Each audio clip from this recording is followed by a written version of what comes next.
अस्सलाम वालेकुम। मेरी आप सब के लिए यही दुआ है कि अल्लाह पाक आप सबको तंदुरुस्त रखे। मैं कोशिश करता हूँ और करूँगा कि आपको इस चैनल में ऐसे घरेलू नुस्खे बताऊँ जो आपके लिए फ़ायदेमंद हों और जल्दी असर रखने वाले हों। उम्मीद है आपको हमारी वीडियो पसंद आएगी और मज़ीद अच्छी वीडियो के लिए हमारे चैनल को सब्सक्राइब ज़रूर करें और बेल आइकन के निशान पर ज़रूर क्लिक करें ताकि आने वाली हर नई वीडियो की जानकारी आपको मिलती रहे। इस वीडियो में हम आपको कब्ज़ की वजूहात और इलाज बताएंगे। कब्ज़ की बीमारी का सामना अक्सर अफराद को होता है और इन्हें अपनी ज़िंदगी इसकी वजह से बहुत मुश्किल महसूस होने लगती है। कब्ज़ ज़ियादतीस जैसे मर्ज़ की भी एक बड़ी अलामत हो सकता है। ज़ियादतीस से हटकर कुछ अक़साम के कैंसर लाक होने की सूरत में भी कब्ज़ की शिकायत अक्सर रहने लगती है। मुहक्किकीन का कहना है कि अगर आपको अक्सर कब्ज़ की शिकायत रहती है तो इसे आम समझकर नज़रअंदाज मत करें। ताहम कब्ज़ का इलाज तो आपके अपने किचन में भी मौजूद है। जी हाँ, इस बीमारी से जल्द रिलीफ के लिए इन कुदरती तरीका इलाज को आजमा कर देखें। जैतून का तेल। जैतून का खालिस तेल कब्ज़ से निजात के लिए भी मददगार साबित होता है।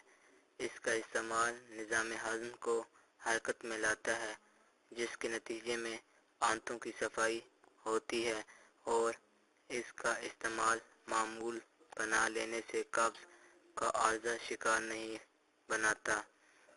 आपको बस एक चाय का चम्मच जैतून का तेल सुबह नहार मुंह इस्तेमाल करना होगा, क्योंकि ये खाली पेट ही बेहतरीन काम करता है। Baking soda. खाने का सोडा इंतहाई कारआमद चीज़ है। ये कब्ज़ के लिए बेहतरीन साबित होता है।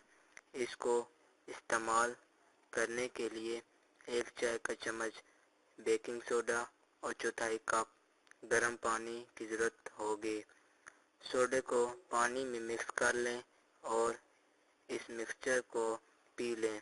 उम्मीद है कि कब्ज़ की शिकायत ख़त्म हो जाएगी। पानी। रोज़ाना कम से कम 8 गिलास पानी पीना न सिर्फ आम सेहत के लिए बेहतर है, बल्कि ये आंतों को भी बेहतर बनाने वाली आदत है, जिसके नतीजे में कब्ज़ का ख़तरा नहीं होता। लीमू। लीमू पानी में शामिल सिट्रिक एसिड ग़िज़ाई निज़ाम में तहरीक का काम करते हैं और जिस्म में मौजूद जहरीले मवाद को बाहर निकालने में मदद देता है। हर सुबह 1 गिलास लीमू पानी या लीमू को चाय में शामिल करके इस्तेमाल करें, जिससे निज़ाम हाज़मा में बेहतरी आएगी। अब ये जान लें कि कब्ज़ रहने की आम वजूहात क्या होती हैं। ग़िज़ा में तब्दीली। अगर आप सब्ज़ियाँ, ख़ास तौर पर सब सब्ज़ियों का ज़्यादा इस्तेमाल करते हैं या जिस्मानी वज़न में कमी लाने की कोशिश कर रहे हैं, तो ग़िज़ा में कोई भी तब्दीली कब्ज़ का बाइस बन जाती है। इस तरह मख़सूस ग़िज़ाएँ जैसे ज़्यादा चर्बी या फास्ट फूड या चाय या कॉफ़ी की शक्ल में कैफ़ीन का बहुत ज़्यादा इस्तेमाल भी इसका बाइस बनता है। पानी का कम इस्तेमाल। अगर तो आप ज़्यादा पानी पीने के आदी नहीं, तो यकीनन कब्ज़ का अक्सर शिकार रहते होंगे या ऐसे अफराद में बहुत ज़्यादा इम्कान होता है। इसी तरह कोल्ड ड्रिंक्स का इस्तेमाल भी कब्ज़ का बाइस बनता है, ख़ास तौर पर जो लोग इन मशरूबात का बहुत ज़्यादा इस्तेमाल करते हैं। اللہ آپ کی ہر جائز خواہشات کو پورا کرے۔